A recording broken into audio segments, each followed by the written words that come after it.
Papa Bal. Kung hindi dahil po sa kanya, hindi po ako makakarating dito.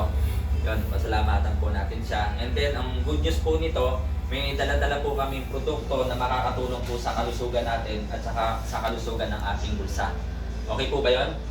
Okay. Yeah. Anong gusto nyo? Kalusugan sa katawan o kalusugan sa bulsa? Parehas. Siyempre, pareho. Kasi marami pong mga tao sa nagsasabi po, walang pera, basta walang sakit. Di ba lagi natin kinakalang pera, basta walang sakit, di ba po? Pero okay, palitan natin yun. Mas maganda po, wala ka ng sakit, tas marami ka pang pera. Di ba? So yun po yung pag-uusapan natin dito na bukod sa kalusugan, kalusugan din ng ating bulsa.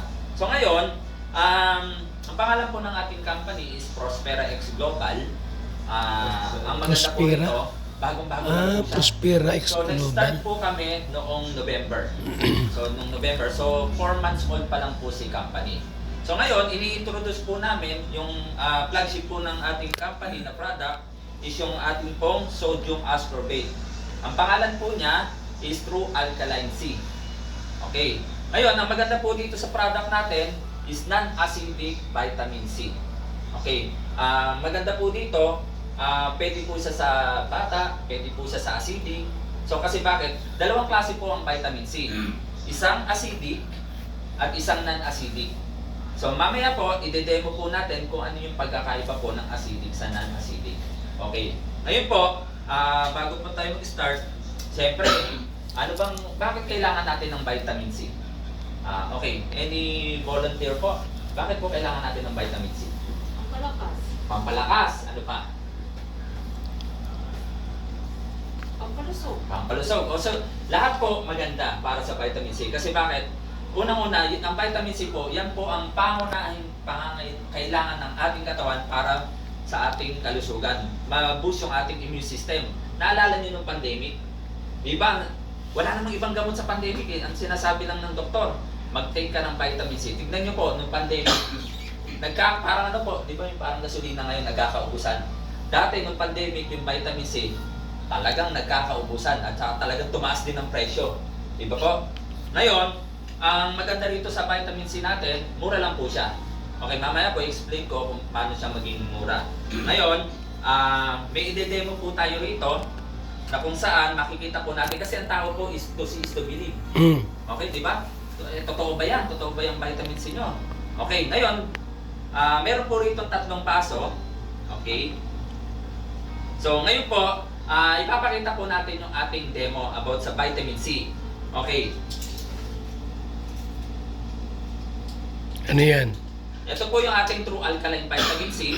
Siya yan. Okay. Ngayon, titingnan po natin yung tinatawag po na electrolytes. Okay. Pero Electrolytes. titingnan po natin kung ano po yung laman niya. Electrolytes. Okay. Ano laman yan?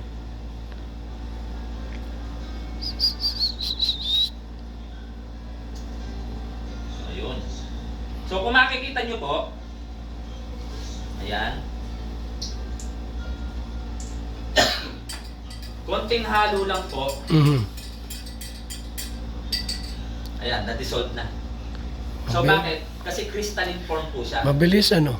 Okay, mabilis siyang matunaw. Ibig sabihin nun, mabilis siyang ma-absorb ng katawan natin. Yun. Okay, crystalline form. Okay. Ngayon, subukan natin tong nabili natin kanina, no? Hindi ko nababanggitin yung pangalan, pero ito yung binili natin sa pharmacy. Vitamin din siya. So, kung tawagin ascorbic acid. Ascorbic acid. Okay. So, tinuro ko na siya nitong pandurog. So, haluin natin. Buo pala yan. Okay. So, kahit haluin natin ng matagal yan, hindi siya basta-basta matutunaw. And then, Tablet yan. Ay, tablet naman yan eh. Di ba siya yung... ngayon, yung tablet na dinurog natin, ang tawag doon binder. Okay? Ang Tagalog sa binder, gawgaw. Para mabuo yung vitamin C, maging tablet form. Compare doon sa crystalline form na puro, wala siyang binder. Kaya kailangan Walang siya ng gaw- capsule walang gawgaw. para mailagay natin sa lalagyan. Okay. So ngayon, ito yung ascorbic acid. Ngayon, titignan naman natin yung ano niya, tinatawag na electrolytes. Okay, gagamit tayo ng bumbilya. Ayan. So nakikita nyo umiilaw. Titingnan natin kung may electrolytes ba yung vitamin C natin at saka yung nabili natin. Okay. Okay. Ang gawin Ngayon, kaya meron ako rito isang water na walang laman. Okay, kasi tawag dito, usually umiinom tayo ng tubig everyday, di ba? Titignan natin kung may electrolytes yung iniinom natin tubig. Wala. So, walang ilaw. So, meaning, umiinom lang tayo, napapawi lang yung uhaw natin, Ayun. pero wala tayong energy na nakukuha.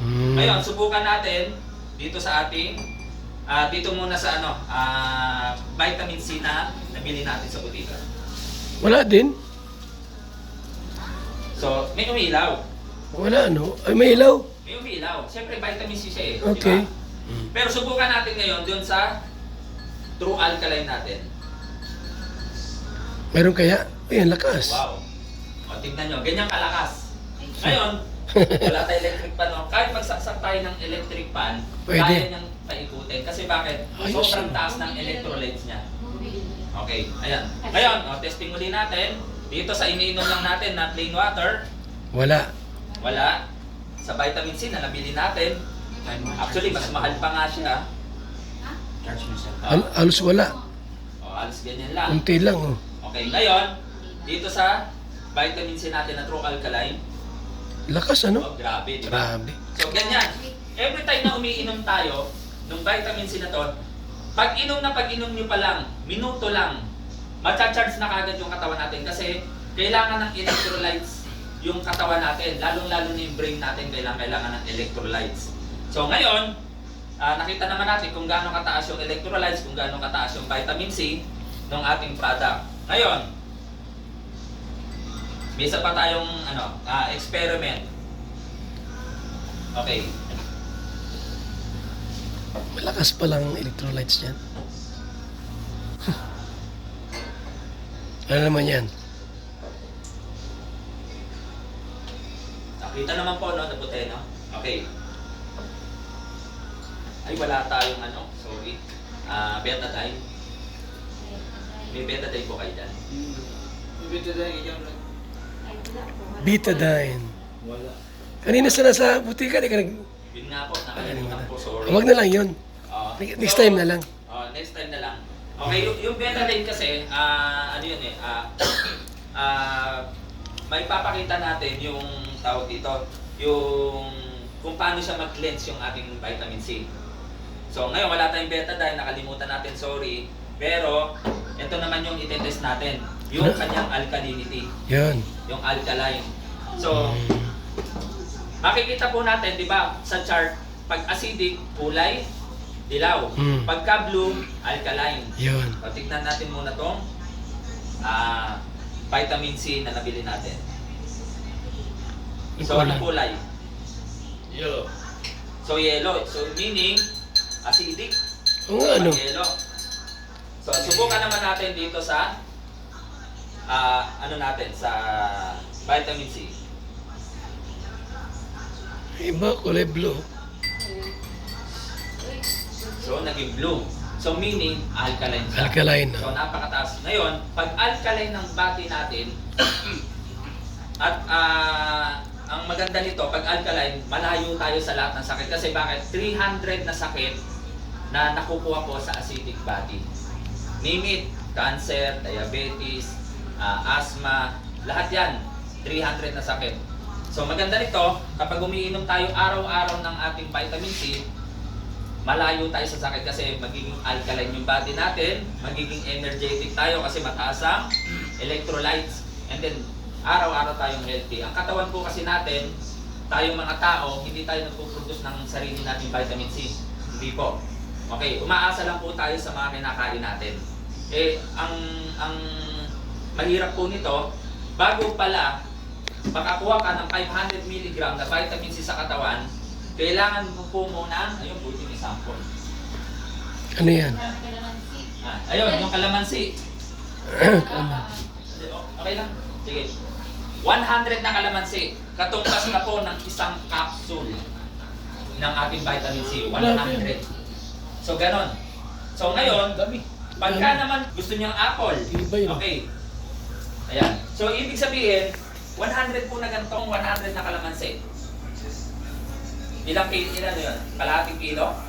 Papas. Hindi lang po. Oh. Ngayon, Kilo. para maging healthy ka pala, 100 na kalamansi. Araw-araw walang tigil habang buhay. Oo, di ba? So, mahal. And then, sisigurahin ka kasi maasid to, may acid ng kalamansi, di ba? Ngayon, kung ayaw mo naman kalamansi, apple, medyo social. 25 na apple, araw-araw. Oh, so, gano'n. Ngayon, by technology, naka-invento tayo ng isang kain na kalamansi, isang kain sa isang capsule lang. So, yun yung maganda dyan. Okay. So, yun po yung ating, yun po yung ating vitamin C. And then, ito pa. Ang maganda rito, meron po tayong Jewel D. It's a 3-in-1 vitamins and minerals. And then, meron po siyang vitamin D at saka zinc. Okay, maganda po siya, lalong-lalo sa mga senior citizen. May mga sakit sa, alam niyo po yung mga masasakit na yung tuhod. Okay, pwede siya sa hindi magkaanak. Okay, maganda rin po siya sa may cancer. So maganda po to kasi usually tayo, hindi na tayo nagpapaaraw di ba? So lagi na tayong aircon. Maganda rin po siya sa PCOS. Okay. Ngayon po, ito po yung ating flagship na vitamins na ipinopromote po ng ating company. Ngayon, yung atin naman pong kalusugan sa bulsa. So, ngayon, ipipresent po natin yung company. Yun ang maganda dyan. Kalusugan sa bulsa.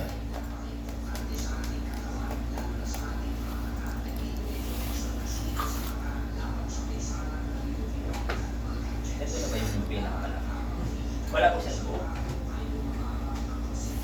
Ayan, no?